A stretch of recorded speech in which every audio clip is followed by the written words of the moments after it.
अस्सलामुअलैकुम। अगर आपको वीडियो पसंद आए तो चैनल को सब्सक्राइब करें ताकि ऐसी इन्फॉर्मेटिव वीडियो आप तक पहुंच सके। पता नहीं कब बम बरसे और हम मर जाएं, तो कम से कम हमारे हाथ पर लिखे हुए नाम से हमारी लाश की पहचान तो हो जाए। छोटे में फलस्तीन के मुसलमानों के लिए क्या करना है? अगर वाकई सच्चे मुसलमान हो, हजारों किलोमीटर दूर के फासले पर हम फलस्तीनियों की कोई मदद नहीं कर सकते, चिढ़ा करके अल्लाह की बारगाह में दुआ करो, इंशाअल्लाह तुम्हारी खुलूस वाली दुआ से आसमान से अल्लाह की मदद नाज़िल होगी और इंशाअल्लाह मस्जिद अक्सा की भी हिफाजत होगी, फलस्तीन के मजलूमों की भी हिफाजत होगी। फलस्तीन के मुसलमानों पर मदद और नाज़िल फरमा। ये लफ्ज़ सब आसमान की तरफ तक रहे। मौला उनका दर्द नहीं देखा जाता, उनकी तकलीफ नहीं देखी जाती, मौला उनकी खाने पीने के हालात नहीं देखे जाते। मौला अपने नबी को दीन हमारे घर तक पहुंचाने के लिए, हमारी जमीन तक पहुंचाने के लिए वो दिन देखना पड़ा कि 2 कड़ियां हुजूर के गालों में घुस गई। 2 कड़ियां हुजूर को घड़े में डाल दिया गया। लोग कहते घड़े में ढकेल दिया गया, मैं हुजूर घड़े में गिर गए। ये बात नहीं कहता क्योंकि मेरा मसलक सरापा अदब है। सीरत बयान करते हुए भी फिक्र रजा का दामन हम नहीं छोड़ सकते, लेकिन इतना जरूर है बात भी समझ में आ जाए। लेकिन मैं गिरने गिराने की बात नहीं करूंगा, बात समझ में आना चाहिए। घड़े में हुजूर को डाल दिया गया, दोनों घुटने हुजूर के जख्मी हो गए और इतना खून निकला जिसमें अथर से कि बतकाज़े बशरियत हुजूर ने चलने की कोशिश नहीं फरमाई या हुजूर चले नहीं। सहाबे किराम उठाकर हुजूर को लेकर के गए। अल्लाह अकबर। जख्मों को सैयदा फातिमा ने पानी से धोया, लेकिन अल्लाह अल्लाह, आज अगर कोई एक गरीब से गरीब इंसान भी जख्मी होता है तो उसके जख्म पर मरहम रखने के लिए कुछ तो होता है। लेकिन ये सीरत का खूबसूरत बाब है कि जब तुम्हारे और मेरे नबी इसी दीन के रास्ते में जख्मी हुए तो उस वक्त तो मरहम भी न था कि हुजूर के जख्मों पे रखा जाए। क्या था पता है? बतौर मरहम चटाई जलाई गई और उसकी राख रसूलुल्लाह के जख्मों पर रख करके भर दी गई। ये दिन था। अल्लाह के रसूल बहुत रोए थे उन 70 सहाबा की शहादत पर। वक्त होता तो उस पर जिक्र करता, लेकिन मेरा उन्वान वो भी नहीं। हजरत अमीर हमजा का कलेजा चबाया, कच्चा कलेजा चबाया चबाने वालों ने। नाक काटी, उंगलियां काटे, कान काटे, जबान और होठ काट के उसको जो है वो सुई के जरिए से धागे में पिरोकर पहनने वालों ने उसको पहना। हाथों के बाजू बनाए, पैरों के पाजेब बनाए। ये हाल था। जनाजे देखे नहीं जाते थे, लेकिन उन 70 सहाबा को जब दफन करने की बात आई तो मुसलमानों के पास उनको कफन देने के लिए कपड़े भी मौजूद नहीं थे। ये सूरत हाल थी। ये दीन जो यहाँ तक पहुंचा है, जिसको तुम तमाशा बनाना चाहते हो, ये मेहनत। लेकिन उम्मुल मोमिनीन कहती हुजूर सबसे मुश्किल दिन उहद का दिन था। आका फरमाते नहीं आयशा, इस दिन को भी मैंने इशारा दिया, तफसील है, बहुत तफसील है। आका फरमाते ये दिन मेरी जिंदगी का मुश्किल दिन नहीं था आयशा, मेरी जिंदगी का सबसे मुश्किल तरीन दिन जो था वो एक दिन था जिसको ताइफ का दिन कहते हैं। ताइफ का दिन मेरी जिंदगी का मुश्किल तरीन दिन था। सिर्फ दो जुमलों में वो दिन बयान करना चाहता हूँ। आका फरमाते हैं कि जब मैंने उन तक अल्लाह के दीन को पेश किया, उन्होंने इनकार किया। सिर्फ इनकार नहीं किया, लड़कों को मेरे पीछे छोड़ दिया। वो मेरे पीछे पीछे चिल्लाते थे, पागल पागल माज़अल्लाह, इस तरह चिल्लाते और पत्थर मारते थे। इतने पत्थर मारे कि मेरा पूरा जिस्म खून से लहू लहान हो गया। हजरत ज़ैद कहते हैं हुजूर ने जो नालैन पहन रखी थी, जूता शरीफ पहन रखा था, वो खून से भर गया, वो खून से भर गया। और अल्लाह के रसूल एक दरख्त की टहनी पकड़ के जमीन पे बैठ गए। आका फरमाते आयशा, जब मैं दरख्त की टहनी पकड़कर जमीन पे बैठ गया तो ताइफ के उन लड़कों ने मेरे दोनों बाजू पकड़ के मुझे उठाकर खड़ा किया। जरा तसव्वुर में लाएं सीरत का ये पहलू, जो जिंदगी रसूल का सबसे मुश्किल तरीन दिन है, और महसूस करो हम हुजूर से वफा कर रहे हैं या बेवफाई कर रहे हैं, हुजूर से इश्क कर रहे हैं या हुजूर का दिल दुखा रहे हैं, हुजूर की ताज़ीम कर रहे हैं या हुजूर की मेहनतों के साथ हम गफलत कर रहे हैं। अल्लाह अकबर। आका फरमाते थे, आयशा जब मैं दरख्त की टहनी पकड़कर बैठ गया और जख्मों ने मुझे चूर कर दिया और इतना खून निकला कि पूरा लिबास खून में भर गया, तो उन्होंने दोनों बाजू पकड़कर मुझे उठाया और उठा करके खड़ा किया, और खड़े करके जब उन्होंने बाजू पकड़ के खड़े किया, हालांकि बतकाज़े बशरियत उस वक्त मैं खड़ा नहीं होना चाहता था, इतनी तकलीफ और अजियत थी, लेकिन उन्होंने हाथ पकड़ के खड़ा किया और मेरी पिंडलियों पे पत्थर मारे, मेरी पिंडलियों पे पत्थर मारे। अल्लाह के रसूल अलैहिस्सलाम फरमाते हैं ये मेहनत है अल्लाह के दीन के लिए। और वो जो आखिरी जुमला ताइफ को जो मुकम्मल करता है, जब हुजूर अलैहिस्सलाम ताइफ की वादियों के अंदर बैठकर आंसू बहा रहे थे दर्द की वजह से, और दाढ़ी आंसुओं से तर थी, एक ही गुलाम साथ था, हुजूर पैदल गए थे ताइफ में, सवारी भी न थी, तो उस वक्त जिब्रील आए, अर्ज की अल्लाह आपको सलाम कहता है और अल्लाह ने मुझे हुक्म दिया है कि ये पहाड़ों का फरिश्ता खिदमत के लिए हाजिर है, हुजूर बताएं आपका हुक्म क्या है। अगर आप कहें तो ताइफ की दोनों पहाड़ियों को आपस में मिलाकर इन ताइफ के गुंडों को हमेशा के लिए खत्म कर दिया जाए। तो मेरे आका ने चेहरा जिब्रील की तरफ उठा करके कहा था, जिब्रील अल्लाह ने मुझे तबाही के लिए नहीं बल्कि आबादी के लिए भेजा है।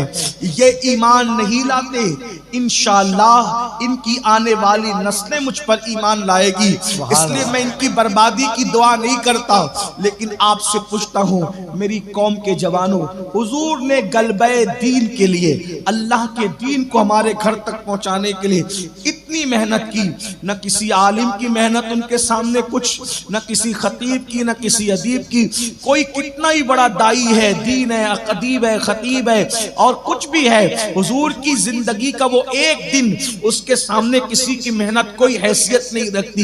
हुजूर ने वो मेहनत की। अब आप मुझे बताएं, कोई इतनी मेहनत से अल्लाह का दीन हमारे घर तक पहुंचाए और फिर हम उस दीन पर अमल न करें तो हुजूर के दिल पर क्या गुजरेगी, इतना सोचो। गुंबदे खजरा में हुजूर के दिल पर क्या गुजरती होगी। अब आप मुझे बताएं, हुजूर ने ना अपने बच्चों की तरफ देखा, ना अपनी आल की तरफ देखा, ना अपने घर वालों की तरफ देखा, ना दोस्तों यारों की तरफ देखा। एक धुन थी, अल्लाह के दीन का गलबा, अल्लाह के दीन का गलबा, अल्लाह के दीन का गलबा। गलबे दीन के लिए इतनी मेहनतें थी। उम्मुल मोमिनीन फरमाती हैं 3-3 महीने तक रसूलुल्लाह के घर में चूल्हा नहीं जलता था। उम्मुल मोमिनीन फरमाती है एक दिन सहाबा आए तो उसकी हुजूर इतनी भूख लगी है कि हमने पेट की जलन को खत्म करने के लिए अपने पेटों पर एक एक पत्थर बांध लिया है।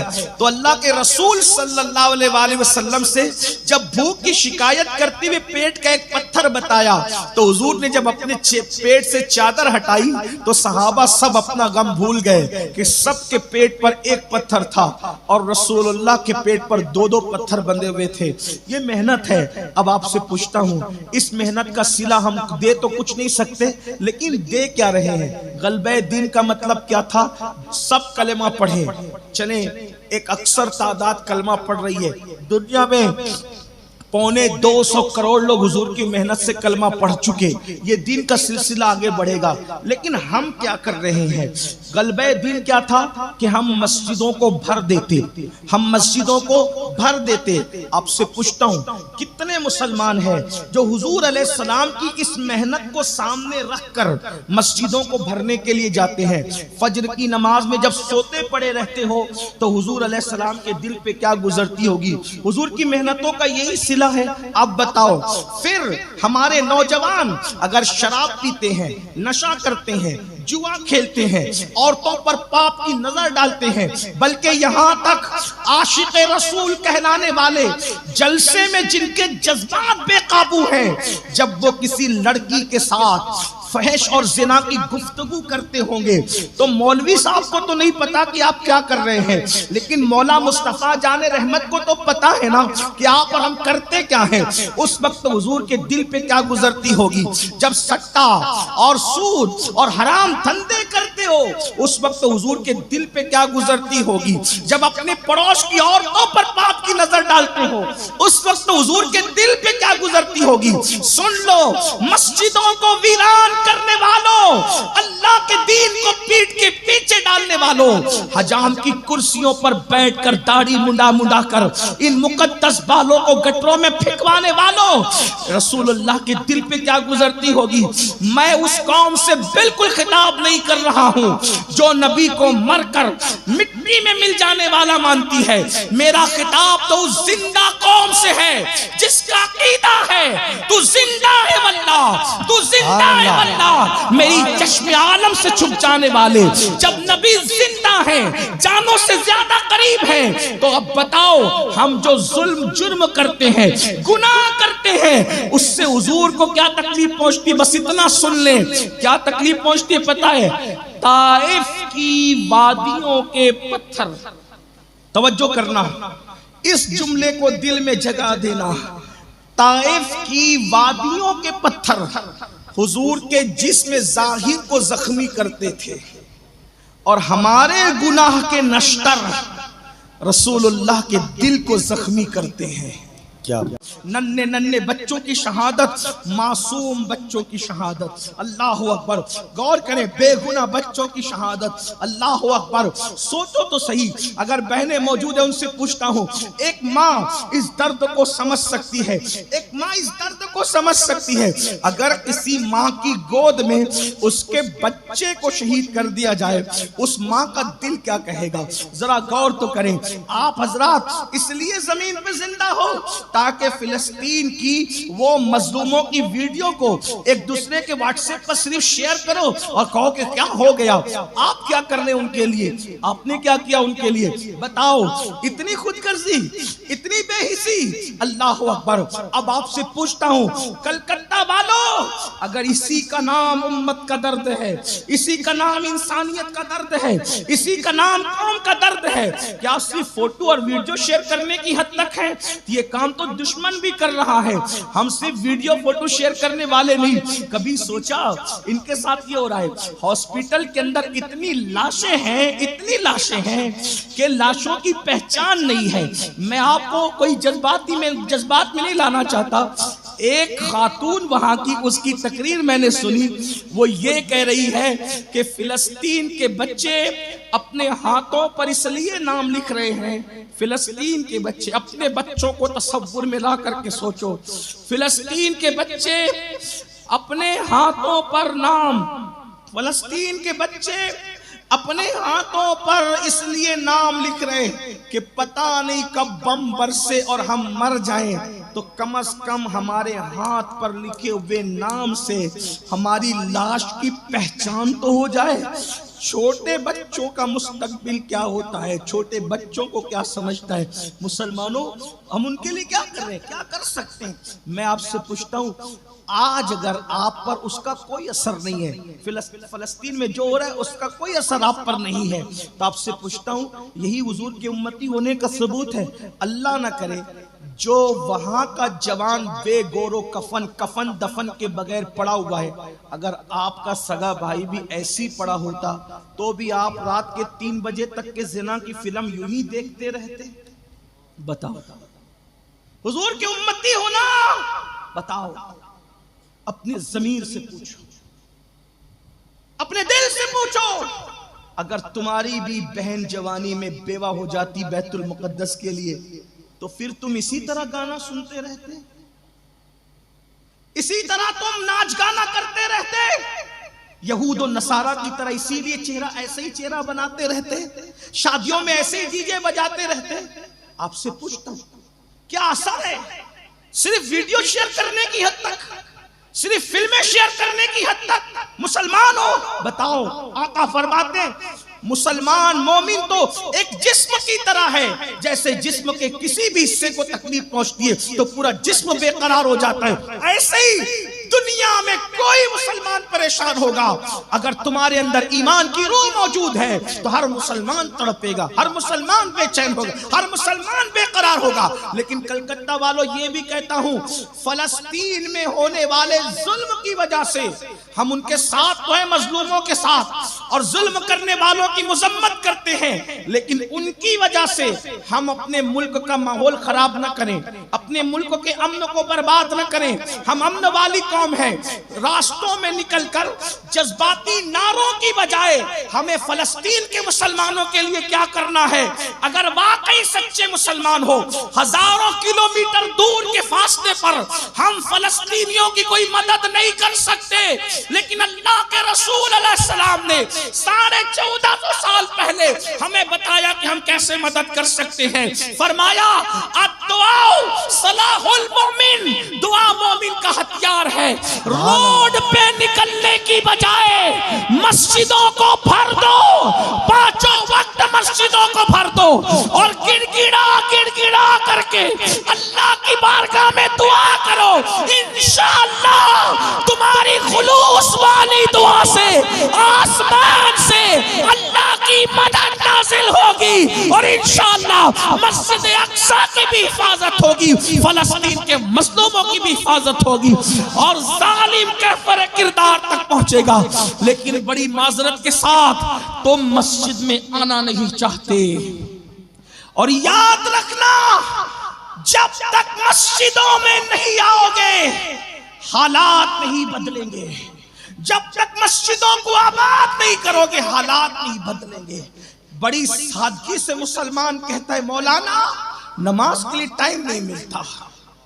जिसको नमाज के लिए टाइम नहीं मिलता फिर वो तबाह होने के लिए तैयार हो जाए।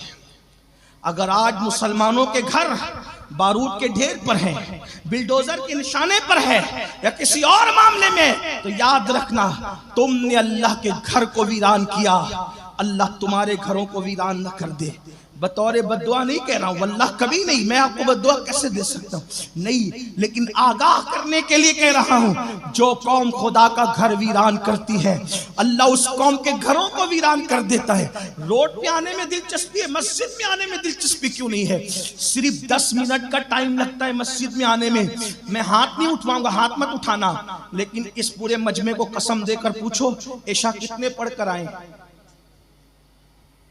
जलसे में 4 घंटे बैठ सकते हो, अल्लाह की बारगाह में नहीं। बल्कि हालात इतने बदतर हो गए कि अब तो मस्जिद के ट्रस्टी भी, मुतवल्ली भी नमाज के लिए नहीं आते, इल्ला माशाअल्लाह।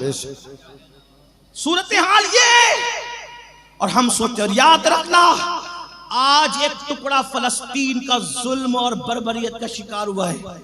अगर नहीं सुधरोगे ना तो वो जुल्म की आंधियां इधर भी चलेगी। इसलिए कि तबाह होने वाली कौम का अंदाज ही होता है जो तुम कर रहे हो। अपनी रातें कहां गुजार रहे हो? अल्लाह बेनियाज है, बेनियाज। अल्लाह की शान है, अल्लाह की शान है। जैसे किसान जब दरख्त की पत्तियां और टहनियां सूख जाती है तो किसान क्या करता है? अब वो सूख गई ना तो उसको काट देते। काटने से क्या होता है? वो सूखी हुई टहनी टूट करके गिर जाती है, वो तो जला दी जाती है, तबाह बर्बाद कर दी जाती है, लेकिन किसान का नुकसान नहीं होता। उसने तोड़ दिया, काट दिया सूखी टहनी को, चंद दिन तक दरख्त की गोद उस टहनी से खाली रहेगी, उसकी जगह एक नई टहनी, हरी टहनी, ताकतवर टहनी, दरख्त को खूबसूरत करने वाली टहनी खुद ब खुद पैदा हो जाएगी। बिला तमसील, बिला तमसील, बिला तमसील। मिलाने के लिए, सिर्फ समझाने के लिए कहा। इस मिसाल को अब दूर करो और समझो। अल्लाह पाक की शान है, जब मुसलमान बेगैरत हो जाता है, जब मुसलमान अल्लाह का बागी हो जाता है, जब मुसलमान अल्लाह का नाफरमान हो जाता है, तो कुदरत भी अपनी तलवार किसी शक्ल में मुसल्लत करती है। और जो मुसलमान बेजमीर हो गए, वो टहनियां सूख गई है, शजरे इस्लाम से उनको कटवा दिया जाता है। आप क्या समझते हैं? मुसीबतें यूं नहीं आती। वमा असाबकुम मिन मुसीबतिन फबिमा कसबत अयदीकुम, तुम पर जो भी मुसीबत आती है वो तुम्हारे अमल की वजह से। 10 मिनट का टाइम नहीं नमाज के लिए, 3 घंटे फिल्म देखने के लिए, सीरियल देखने के लिए, क्रिकेट देखने के लिए।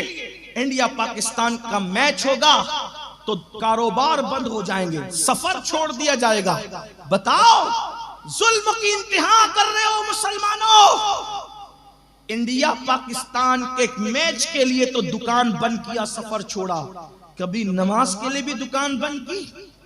कभी ये सोचकर सफर छोड़ा कि अगर मैं सफर में जाऊंगा तो मेरी नमाज छूट जाएगी? कभी छोड़ा नहीं, क्योंकि नमाज की अहमियत ही कहां है। जिस कौम को खुदा की बारगाह की सजदे की अहमियत ना हो, वो कौम इज्जत के साथ कैसे जिएगी? तो मेरी गुजारिश है, रोड पर तमाशे करने की बजाय मस्जिदें भर दो, खूब गिड़गिड़ाओ। जुल्म का अंजाम बहुत देर तक नहीं, जालिम को बहुत देर तक के मोहलत नहीं मिलती। जुल्म का अंजाम बहुत देरी से सही लेकिन जालिम को पहुंच करके रहता है। अगर यहूदी ये समझते हैं, इजराइल ये समझता है कि मैं मिटा दूंगा, वल्लाह दीन हक इससे मिटा है जो इससे मिट जाएगा। लेकिन लोग अंजाम देखेंगे। आपको हमें करना इतना है, हम दीनदार बने, रसूलुल्लाह के सच्चे शहदाई बन सकते हैं। आइए एक आखिरी बात करके अब बात पूरी कर दूं। हमें करना क्या है? सिर्फ गलबे दीन के लिए मेहनत करना है। किसके लिए? गलबे दीन के लिए मेहनत। गलबे दीन का मतलब अपने वजूद पे इस्लाम नाफिज कर लो, अपने बच्चों के वजूद पे इस्लाम नाफिज कर लो, अपने घर में इस्लाम नाफिज कर लो, पूरी दुनिया में खुद ब खुद इस्लाम नाफिज हो जाएगा। मैं कमेटी के जो नौजवान ने बड़ी मेहनत की है, उन बच्चों से भी कहता हूँ, मेरे अजीज, आज इस जलसे की थकन में फज्र की नमाज नहीं छूटना चाहिए। जलसा कराने वाले सफ़े अव्वल में रहें, इसलिए कि हजारों जलसों की अहमियत एक तरफ है, एक वक्त की नमाज फज्र की अहमियत एक तरफ है। ख्वाजा नसीरुद्दीन चिरागे दहलवी फरमाते हैं, ख्वाजा नसीरुद्दीन चिरागे दहलवी ये महबूब इलाही के मुरीद, खलीफा और जानशीन है। फरमाते हैं अगर 70 साल गार में बैठकर इबादत करे तो वो सवाब नहीं मिलता जो 2 रकअत फज्र की नमाज पढ़ने पर सवाब मिलता है। आप क्या समझते हैं नमाज को? वल्लाह, अल्लाह के रसूल ने फरमाया, जिसने जानबूझ के नमाज छोड़ दी, मन तरक सलात मुतअम्मिदन फक़द कफर, जिसने जानबूझ के नमाज छोड़ दी वो कुफ्र की हद तक पहुंच गया।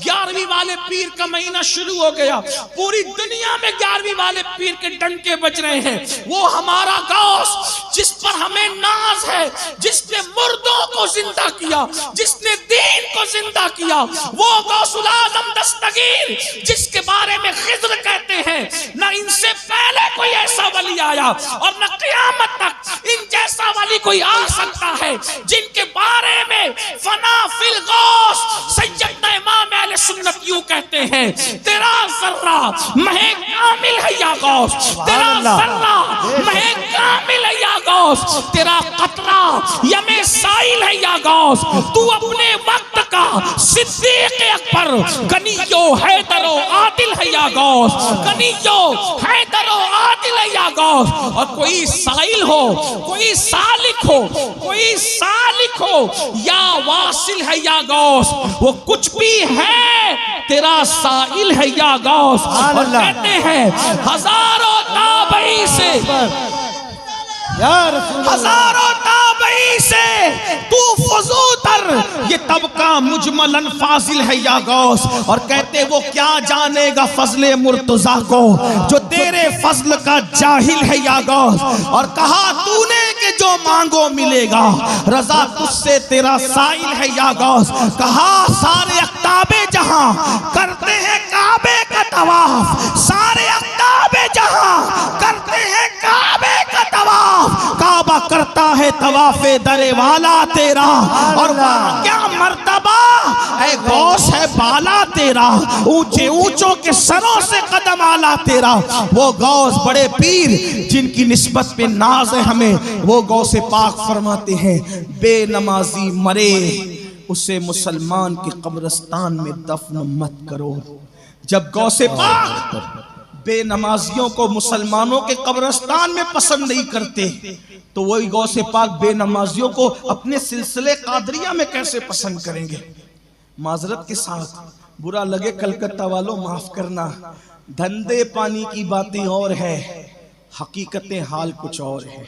अगर आप ये समझते हैं कि पूरी जिंदगी आप जुमा भी ना पढ़े और कादरी कहलाएं, तो कादरियत इतना सस्ता सर्टिफिकेट नहीं है कि आप अमीनुल कादरी जैसे का कुर्ता पकड़ करके कादरी बन जाए। नहीं, कादरियत अमीनुल कादरी की वजह से नहीं मिलती, कादरियत रंगे गौसियत की वजह से मिलती। सुभान अल्लाह, सुभान अल्लाह। हाँ, और सुन लो, गौस पाक के दामन पर नाश करके बेनमाजी बनने वालों, गौसे पाक जा रहे हैं। मुझे कई उन्वानात दिए गए, मैं सोचता हूँ कि समेटता चलूं ताकि लोगों का दिल ना दुखे।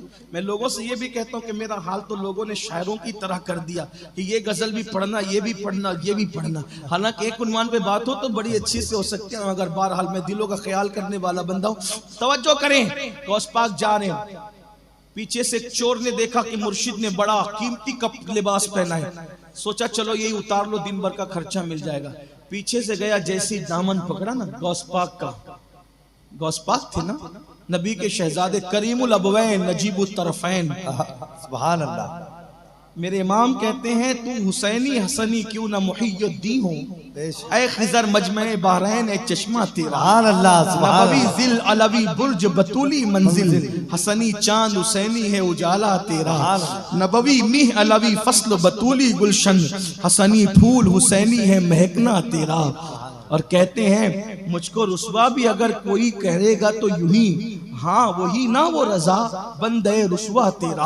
और है रजा यूं न बिलक, तू नहीं जय्यद तो न हो, जय्यद सैयद हर दैर है मौला तेरा। बहरहाल मुर्शिद गौस पाक का दामन उसने पकड़ा। देखो दामन गौस पाक का किसने पकड़ा? चोर ने। तवज्जो, किसने पकड़ा? चोर। चोर ने। किसी ने पकड़ाया नहीं, किसी ने मशवरा नहीं दिया। अच्छा, अच्छी नियत से भी नहीं पकड़ा। मसला ये है मौलाना साहब, अच्छी नियत देखो, हर जगह तो नियत देखी जाती है ना, हर जगह नियत देखी जाती है, लेकिन ये क्या लोग हैं, ये क्या लोग हैं, ये नियत भी नहीं देखते, बल्कि ये निस्बतें क्या काम कर जाती है। क्या बात। बल्कि मैं तो ये कहता हूं, आमाल के लिए नियत है, लेकिन निस्बतों की तासीर क्या है कि फिर वहां नियतें भी नहीं देखी जाती। क्या बात है, सुभान अल्लाह। उसने मुरीद होने के लिए दामन नहीं पकड़ा, जुब्बा चुराने के लिए दामन पकड़ा, बल्कि चोरी भी नहीं कर रहा था, वो तो लूट रहा था। है तवज्जो आपकी? कलकत्ता वालों, अगर यहां आप तवज्जो नहीं करेंगे तो शायद मेरा ये बोलना हो सकता है कि इस महफिल के हवाले से जाय हो जाए। गौर करें, चोरी कहते चुपके से चुराने को, और लूट मार कहते, डकैती कहते सामने सामने छीनने को। ऐसे ही है ना, वो चोरी नहीं कर रहा, चोरी में कहीं ना कहीं तो हया होती है कि आदमी छुप कर चुराता है, लेकिन डकैती में बेहयाई भी होती है छीनने के साथ, क्योंकि वो मुंह पर सीधा सीधा, वो पीछे से आया और जुब्बा पकड़ लिया कि इसको उतार लूंगा।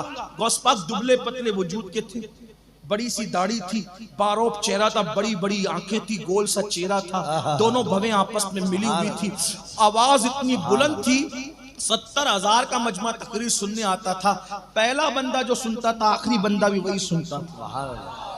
माइक वाइक नहीं होते थे ना उस दौर के अंदर, और जो आता था तौबा करके जाता था, बदल के जाता था, इनकलाब आता था, गैर मुस्लिम आता था मुसलमान होके जाता था, फासिको फाजिर आता था तौबा करके जाता था। बहरहाल गौस पाक थे, अल्लाह अकबर।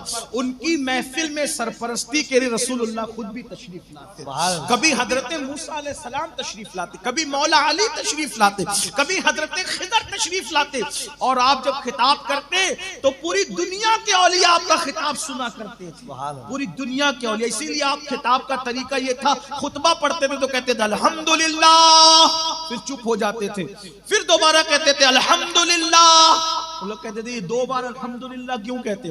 फरमाया, जब मैं पहली बार अल्हम्दुलिल्लाह कहता हूं तो पूरी रूए जमीन पे जो वली जहां होता है सारे काम छोड़ करके अब वो खुतबे की तरफ अटेंशन हो जाता है कि गौस पाक का खिताब शुरू हो गया। कुछ लोगों को ये बात समझ में नहीं आती, तो लोग कहते हैं ये सुन्नी लोग क्या कहते हैं। मैंने कहा सुन्नी कुछ भी कहते हैं मगर तुझसे नहीं कहते, हम इश्क के बंदे हैं, क्या बात बढ़ाई। सुभान अल्लाह। तेरे यहाँ अगर कोई ऐसा नहीं है तो तेरी अकल पे पत्थर है। हमारे यहाँ तो ऐसा गौस है जो बगदाद के मिंबर पे बैठ के बोलता है और दुनिया के कोने कोने के औलिया तक उसकी आवाज पहुंचती है। सुभान अल्लाह, सुभान अल्लाह। इसीलिए तो हमारे यहाँ आज तक किसी ने हिम्मत नहीं की नबी को अपनी तरह कहने की, क्योंकि हमारे यहाँ गौसे आजम जैसे लोग मौजूद हैं। तो जब कोई अब्दुल कादिर जैसा नहीं हो सकता तो कोई महबूब कादिर जैसा कैसे हो सकता। इसीलिए लोगों के अब्दुल कादिर जैसा वली नहीं है, इसीलिए लोगों के लिए मसला है। वरना हमारा गौस है वल्लाह, क्या शान है। गौसे पाक फरमाते मुझे किसी पे कयास नहीं करना, किसी को मुझ पे कयास नहीं करना, मैं अल्लाह के राजों में से एक राज बन करके आया। बात दूर निकलती है, क्या कर रहा था वो? लूट रहा था गौसे पाक को, लेकिन अखलाक देखें, लूटने वाले को नवाज दिया। उसने पीछे से दामन पकड़ा और दामन पकड़कर जैसे ही लिबास उतारना चाह, छीनना चाह, मुर्शिद गौस पाक की नजरें उठी और अपने यार से कहा मौला अब्दुल कादिर का दामन पकड़ा है। हाय हाय हाय हाय हाय, अब्दुल कादिर का दामन पकड़ा है, अब क़यामत तक छूटने न पाए। सुभान अल्लाह, सुभान अल्लाह। बदनीयती से पकड़ा था, बदनीयती से पकड़ने वाला बदनीयत था, जिसका पकड़ा था उसके हुस्न नियत की कोई मिसाल ही नहीं। सुभान अल्लाह। बस कह दिया क़यामत तक छूटने न पाए। उसी वक्त उसका दिल बदल गया, और दिल बदला तो क्या बना वो भी अपने जमाने का कुतुब बन गया। अब आपसे पूछता हूं, गौस पाक का दामन पकड़कर एक आदमी कुतुब बन जाता है, फिर मैं आपको क्या कहूं? आपने कौन सा दामन पकड़ा कि वो तो पकड़ के कुतुब बन गया, आप अभी तक नमाजी भी नहीं बन सके। दामने गौस में कमी नहीं है, इसका मतलब आप दामन के नाम पे कहीं ना कहीं चीटिंग कर रहे हैं। मेरे जुमले सख्त हो तो फिर माफ करना, मरोगे ना तो पता चलेगा। गौस पाक का दामन नहीं था, वो तो चीटिंग कर रहा था दामन के नाम पे। दामन तो सूद के गुनाह का था, दामन तो औरतों की मोहब्बत का था, दामन तो जिना का भूत का था। वो जो जिना का भूत, गंदी फिल्मों का भूत ये था। और अल्लाह ना करे कि कब्र में जाओ तो कहीं ऐसा ना हो कि हुजूर भी चेहरा फेर ले। उस वक्त तो क्या बनेगा? उस वक्त क्या बनेगा? उनके करम से ऐसी उम्मीद नहीं है, लेकिन उनकी गैरत बड़ी नाजुक है। जिगर मुरादाबादी ने कहा था, नाजुक है बहुत गैरत सुल्तान मदीना। गौस पाक का दामन पकड़कर लोग वली बन गए। मेरे भाई, हम नमाजी नमाजी क्या पाक नहीं रहते? पाक नहीं रहते, गौस पाक के मुरीद पाक नहीं रहते। क्या बात? मस्जिदें वीरान है, कहां हो? गौस पाक जिस बेनमाजी को कब्रिस्तान में ना पसंद करे, अपने सिलसिले में पसंद करे। आप जो बनना चाहे बने, यहाँ बैठे बैठे बोलो मैं वजीर आजम हूं पूरी दुनिया का, कह दे आप, कोई मानेगा? दलील चाहिए ना उसके पीछे। तो जब वजीर आजम के लिए दलील चाहिए तो कादरियत के लिए क्या दलील है? चिश्तियत के लिए आपके पास क्या दलील है? हुजूर की गुलामी के लिए क्या दलील है? मैं आखिरी बात कहने चला था, लेकिन हुजूर की गैरत की बात आई तो अर्ज करूं। एक सहाबी ने सोने की अंगूठी पहनी। सहाबी की बात करूं, हमारे अकीदे में, अहले सुन्नत के अकीदे में, अंबिया के बाद सहाबा के जैसा कोई नहीं हो सकता। सबसे बेहतरीन मखलूक है सहाबा, और सहाबा में भी हर सहाबी बेमिसाल है। बेशक, हाँ, उनके दर्जात जरूर हैं सहाबा के, लेकिन सहाबी रसूल जिसने हुजूर को देखा एक लम्हे के लिए, एक लम्हे के लिए देखा, उसकी तरह भी कोई नहीं है। क्यों? अगर आप इंटरनेट पर किसी नाबालिग मुहक्किक को सुनकर किसी सहाबी को गाली दे रहे हैं तो आपको पता होना चाहिए, अच्छी तरह से पता होना चाहिए कि ख्वाब में जो रसूलुल्लाह को देख ले और कहे कि मैंने ख्वाब में हुजूर को देखा है। अगर किसी ने ख्वाब में हुजूर को देखा, हमें पता है वो सच बोल रहा है कि झूठ बोल रहा है? पता है कोई दलील है? लेकिन उसने कह दिया मैंने ख्वाब में देखा। आप आंखें चूमते हैं कि नहीं? उसकी इज्जत करते हैं कि नहीं? यार जो ख्वाब में देख ले, हालांकि हमारे पास कोई गारंटी नहीं कि देखा भी है कि नहीं, जो ख्वाब में देखे हम उसकी इतनी इज्जत करते हैं। सहाबा ने ख्वाब में नहीं देखा, अपनी माथे की आंखों से रसूलुल्लाह का दीदार। सुभान अल्लाह।